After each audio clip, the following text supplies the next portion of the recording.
Tide Talk with Webb is back, baby. All right, I saw a cool story. Everybody voted on AL.com for the All Saban offense team. The defensive team is out. I'll put a new video out on that on Friday. But it's pretty cool. At quarterback, they voted A.J. McCarron, which A.J. McCarron was a 3-year starter from 2011 to 2013. He led the Crimson Tide to BCS national championships in 11 and 12. His career passing yards is 9,019 yards. Touchdown is 77 in his career. And he went 36-4 as a starter. Think about that. 36-4, hands down. Also mentioned honorable mentions at QB for the All-Tide team. Greg McElroy, Blake Sims, Jake Coker. I would definitely put Jake Coker in there because he won a championship. And Greg McElroy. I don't know. I would probably put Coker, then Greg McElroy as far as list of starters. McCarron, Coker, then McElroy. Then you have John Parker Wilson, which I don't know why he's even an honorable mention. I'd rather you put Joe Namath on there. Like, literally. Like, Bart Starr, anybody, not Parker Wilson. Sorry. Like you, Parker, but no. Running back Derrick Henry was the top running back for the All-Tide offensive team.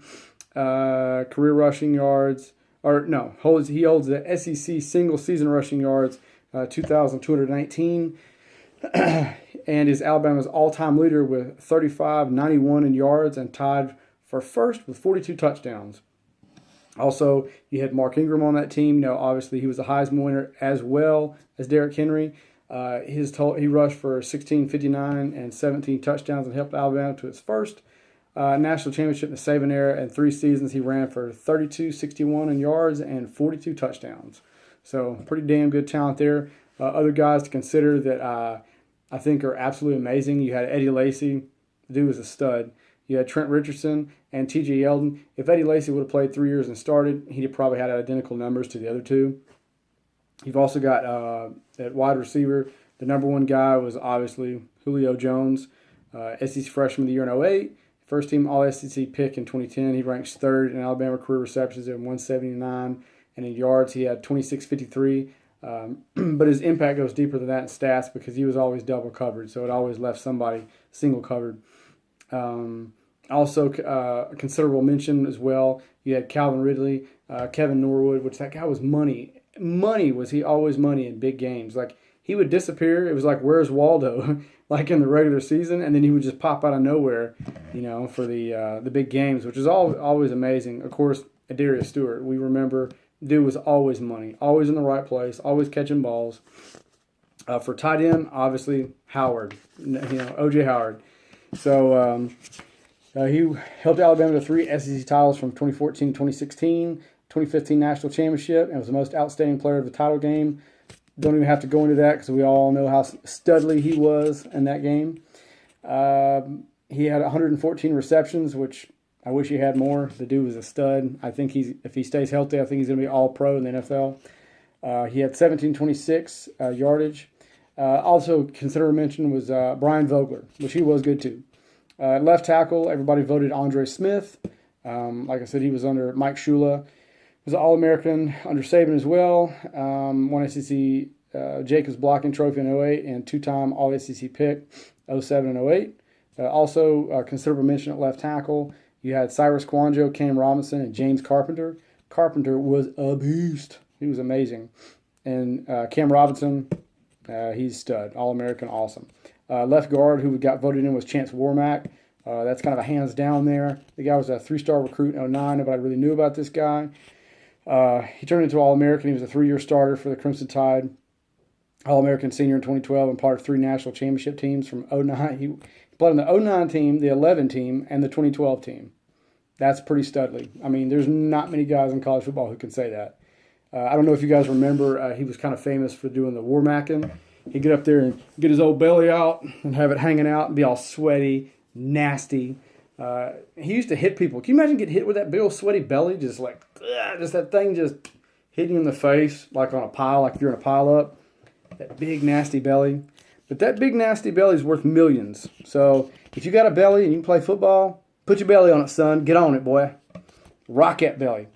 Besides, I always say real men have curves. real men have curves. So I guess I'm not a real man. But anyway, also further mentions or considerable mentions at left guard. You have Mike Johnson and Eric Wanjo. At center was voted. They voted Ryan Kelly. He was a 3-year starter for the Crimson Tide. He won a Remington Trophy and the country's top center in 2015. He also won the SEC Jacobs Blocking Trophy and was unanimous first-team All-American. You also had a considerable mention at center. You also had Barrett Jones. That guy was amazing. It's kind of a hard pick between Kelly and Jones. And you also had William Vallejos. I don't know if I'm saying that right, Vallejos, or however you say that. It makes me think of nachos. That nachos are that nasty cheese that is like one step off from plastic. Yeah, but he was good too. Right guard, Barrett Jones was the unanimous vote for that. He was the most decorated player in Alabama history. Like I said, he was a starter for 3 national title teams in 3 different positions. He played right guard, left tackle, and center. That's pretty amazing for a guy because most guys in college only play like one position, maybe 2 if you're lucky. So that was pretty awesome. He won the Outland Trophy in 2011 and the Remington Trophy in 2012. All-American both years. He also won the Campbell Trophy. Guy was a stud. I mean, what can you say? That's why he almost got voted for both positions, but Ryan Kelly beat him out for that. So he was awesome. Right tackle who was voted in was DJ Fluker. The guy was amazing. He was a massive wall of a dude. 3-year starter for the Crimson Tide. Was a member of 3 national championship teams, 2009, 2011, and 2012. Studly. Not many guys can ever say that in their career. Was All-American pick in 2012 before jumping to the NFL. Also considered for right tackle, Austin Shepard and Dominic Jackson. Honorable mentions. For kicking, we had Lee Tiffin. Duh. He was the best kicking of the Saban era so far. Hopefully we have a guy like that. I know that he played in a famous game in 2006 under Shula. I think maybe y'all remember it, maybe y'all don't. It's been over 10 years ago, 11 years now, against Arkansas. I think, if I'm not mistaken, I haven't looked it up, but if I'm wrong, put it in the comments below. He missed 6 field goals in that game. Awful. Just Kiffin or Mike Shula destroyed his confidence. But when Kiffin played under Saban, he gained more confidence, and the guy was money. Everything he hit was money. He's Alabama's all-time career leader in points, 350. Field goals he made, 83, and also holds the single-season field goal record for 30. He was an All-American pick in 2009, and when the Crimson Tide won its first national championship under Saban, the guy was amazing. Here's some honorable mentions at kicker. We have Cade Foster. We have Jeremy Shelley and Adam Griffin. Adam Griffin, I think he's a great guy. He works hard. But he's the kind of guy that you literally get on your knees and say like 8 Hail Marys and pray and pray and pray. There's no wind, so maybe it'll go through. There's been quite a few games. If he'd have hit field goals, we'd have won the game. But I digress. We all have issues and have problems. And anyway, I don't know why he got honorable mentioned. It's just maybe because we didn't have anybody else to kick field goals. But anyway, we had something pretty cool. They said Reuben Foster is getting tutored under Alabama tutelage at the 49ers. He was great at Alabama. D'Amico Ryans, who we all remember, was great at Alabama and a great player. He's coaching, actually, Reuben Foster. That's awesome. I saw that. D'Amico Ryans has said great things about Reuben Foster. He's saying that he's absolutely amazing. The guy's a headhunter, killer, likes to work out. So that's great. Like I said, he also, if you remember, D'Amico Ryans had a great 10-year NFL career.